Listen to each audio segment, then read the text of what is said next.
Hello, everyone. Welcome to Durrett's Take. It's that time of the week to go over my top 10 college football games for this week. So let's get started with the number one game between number 10, Texas, versus number 5, Georgia, who are 6.5 point favorites. Texas doesn't have a lot of margin for error if it wants to make the playoffs for 3 straight years in a row. They have a tough road task ahead of them in this game. And the two times these two teams faced off last year, Georgia head coach Kirby Smart got the better of Texas head coach Steve Sarkisian. The good news for Texas is that coming off a bye week, quarterback Arch Manning is playing his best football, and that will be key if the Longhorns want to have any chance of winning this game. It would not shock me if Texas wins this game, but with that being said, though, until Sarkisian can prove it against Kirby Smart, it's hard to pick them to win this game. So therefore, I'm going to take Georgia to win the game. I have them winning 27-23. So Texas covers. Number two, you got 11 Oklahoma versus 4 Alabama, who are 6.5 point favorites. Even though Alabama's not looking pretty overall, they could just continue to put it on the fourth quarter, and then when it matters, and they continue to just find ways to win. I think this would be more of a defensive battle. So whoever takes the care of the ball in this game will win. If this game were in Norman, I would lean towards the Sooners, but since it's Alabama and the Crimson Tide have had the longest conference home game winning streak going out of any team in college football right now, I think that will continue. Plus, they want to get revenge on Oklahoma after Oklahoma kept them out of the playoffs last year. So I have Alabama winning 24-16. Number three, you got 9 Notre Dame, who are 12.5 point favorites, versus 22 Pittsburgh. This is a big game for both teams, hence why College Game Day will be there. For Pittsburgh, they play two ranked teams after this week, so if they can get an upset here, that'll give them confidence that they can, still win the ACC. Now for Notre Dame, their last two games are Syracuse and Stanford. So basically, if they win this game, then they secure their spot in the playoff.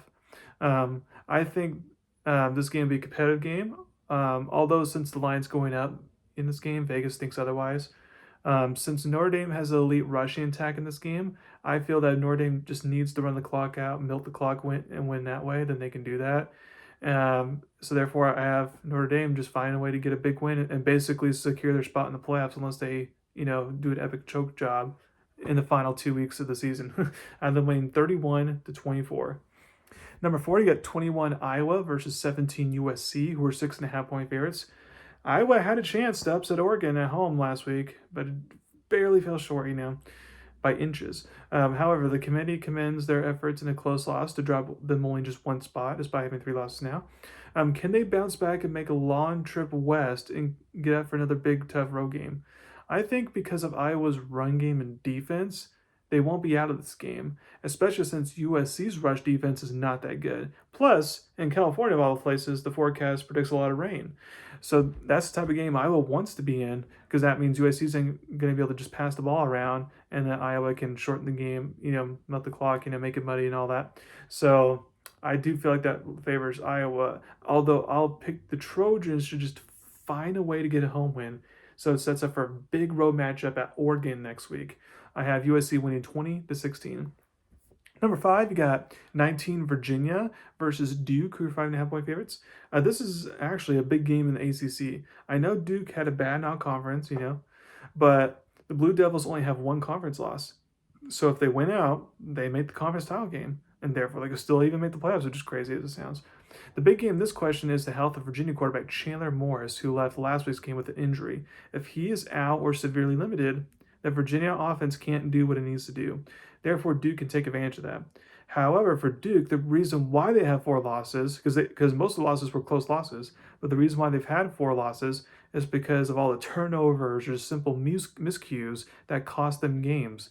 If Duke can take care of the ball and stop with the miscues, then they're going to get the upset in this game. I'm winning 19-13.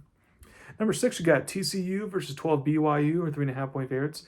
This is a game where we'll see if the Cougars are truly Big 12 title contenders, believe it or not. Right now, the selection committee penalized the Cougars for that ugly loss to Texas Tech, and obviously BYU didn't have a great showing on the national stage last week.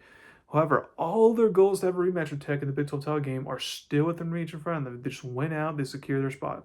If they have a hangover from the bad loss last week, or maybe already looking ahead to next week, then TCU, despite being an inconsistent team themselves, is the type of team that take advantage of that, which is why the line's gone down from being a 6.5 point favorite, just 3.5 point favorite for the Cougs. Last year in November, after starting 9-0, BYU had a dud home game against a bad but frisky, because they were at their peak at that point, Kansas team, that kept them out of the Big 12 title game last year. If they have truly learned their lesson from last year, they will find a way to win this game and not lose at home. I think it'll be a closer game than it should be, but I just have the Cougars find a way to get a win here. Survive and advance at this point. I have BYU winning 24-20. Number 7, you got Arizona versus 25 Cincinnati, who are 6.5 point favorites. The Big 12, is known to have sneaky games, and this is one of them. Cincinnati just got into the committee's playoff rankings.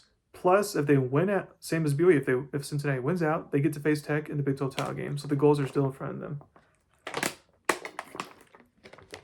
The biggest the biggest thing that I'll watch out for in this game is Cincinnati coming off that embarrassing loss to Utah and then having a bye week to follow that to stew on that bad loss. How are they going to look coming off the bye week there is going to be interesting. And Arizona is a feisty team this season. They could easily be 8-1 right now. And honestly, they should be 8-1. But I think Cincinnati will, come out hot, coming off the bye week, but then they will just allow Arizona to just hang around the game until the very end where the Bearcats then make a clutch play to win the game. Them winning 26-20. Number 8, you got 24 South Florida, who are 9.5 point favorites versus Navy. The American Conference continues to kind of knock each other out at the top there, and two teams will eventually be left standing to fight it out for a playoff spot. With Memphis losing last week, South Florida got the help it needed to be in control of its own destiny to make it to the conference title game if it wins out, especially since they're now the highest ranked Group of 5 team. Navy, it really needs to stop the 2-game skid if it wants to make the conference title game, and it has to win out at this point.